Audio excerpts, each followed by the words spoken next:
Hi guys, this is Connie. I just want to keep reading more and more and more until Mustachio gets home. So here's Connie reads Max the Mighty, Chapter 12, Safe Inside Her Book. "Oh, Frank," Joni says, "you make it sound like you're a criminal." Frank, he's propped up on the couch, but he already looks better, like he can't wait to get something off his chest. "The law thinks I am. Call 911 and we'll find out. They'll bust me, guaranteed." Joni goes, "It's not fair." "Fair has nothing to do with it," Frank says. "The law deals in facts, and the facts are against us." It turns out that Frank and Joni worked for this orphanage that specialized in crippled kids. Frank was in charge of the staff, and this guy, I got a text, and I can't see what I'm doing. Frank was in charge of the staff, and this guy he hired to keep track of the money was actually stealing it and making look like Frank signed the check. "The guy was smooth," Frank says. "I never knew what was going on until it was too late. I just never believed a man could be so low he'd steal from crippled orphans." "You mean disabled?" Dip reminds them. "Not crippled?" "Disabled in the crippled sense," Frank says. "Polio and leprosy and such." Dip gets this funny look and goes, "I thought they had a cure for polio and leprosy." Frank waves his hands and says, "There are a few tragic exceptions, I'm afraid. It doesn't matter now. Facts are facts. The money was stolen, and the orphanage was shut down, and it was my fault. I should have known better." "I see," Dip says. Then Frank looks at Dip straight in the eye and says, "Go ahead. Make that call. I wouldn't blame you." Dip looks at Frank, and he looks at me and Worm, and you can tell he's got a lot on his mind. Finally goes, "Live and let live, eh? What say we all forget our troubles for the moment and get back on the road?" Frank lets out a sigh and goes, "I knew you were okay." Joni jumps up and gives Dip a big hug and says, "Thank you, thank you." Her eyes are a little wet from holding back tears, but by the time we're back up to speed, Joni is already making herself at home. She spots the little refrigerator and goes, "Hey Dip, you got anything to eat? I'm starved." And that's how Frank and Joni joined our little family and helped good old Dip fill up his empty bus. Aww.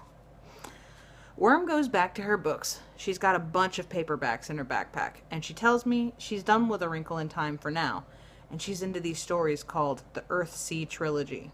They're all about sorcerers and dragons who can talk if you know their secret language, and a lot of other cool stuff that happened a long time ago. "Magic ruled the world," Worm says, not looking up. Which makes me think of the times when me and Kevin turned ourselves into Freak the Mighty, and we made up our own kind of magic. Once, when we were walking along an ordinary street, just dull, normal houses and barking dogs, Kevin had me convinced we were crossing a moat into a castle. Thinking about it makes me miss Kevin so bad. It hurts inside my chest. And then all of a sudden, I'm missing Graham and Grim. I'm even missing my stupid bedroom with the saggy mattress. I'm missing my mom. I'm missing just about everything, even the stuff I hate. Dip sees me in his rearview mirror and goes, "Hey Max, come on up here and keep me company." So there I am, sitting right behind Dip, and we're seeing what comes down the road.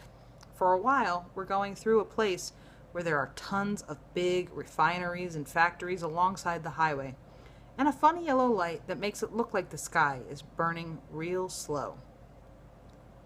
"What a pit," Frank says. But I think it looks kind of cool, like the end of the world, but not quite. And Dip chimes in to say you'd be surprised how beautiful America can be if you get away from the turnpike. That kind of kills the conversation for a while, until Joni taps me on the shoulder and goes, "What about you, big guy? What's your story? Is the girl really your sister, or what?"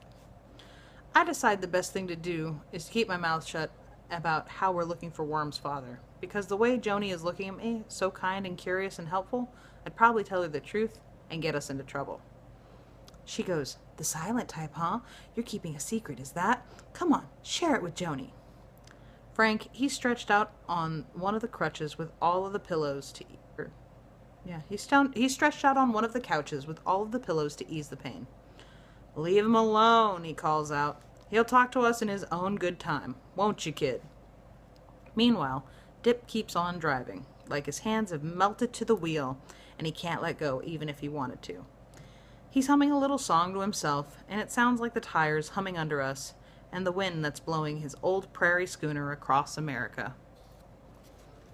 It's just a dumb little song without any words, but it makes me feel peaceful and happy. I'm thinking there's no place I'd rather be than right here with these people.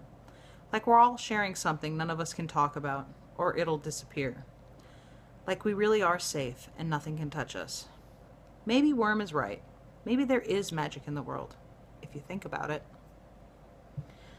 When the sun goes down, Worm switches on her miner's light and keeps reading.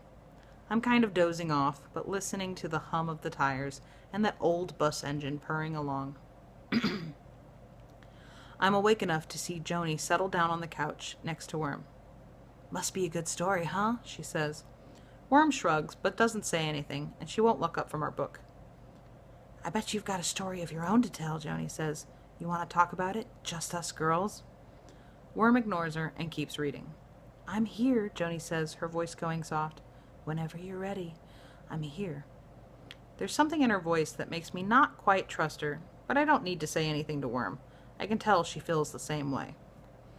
I sleep for a while, but whenever I wake up, Worm's light is still on, and she's turning pages, staying safe inside her book. And that's the end of chapter 12. See you next time for Connie Reads Max the Mighty. Bye.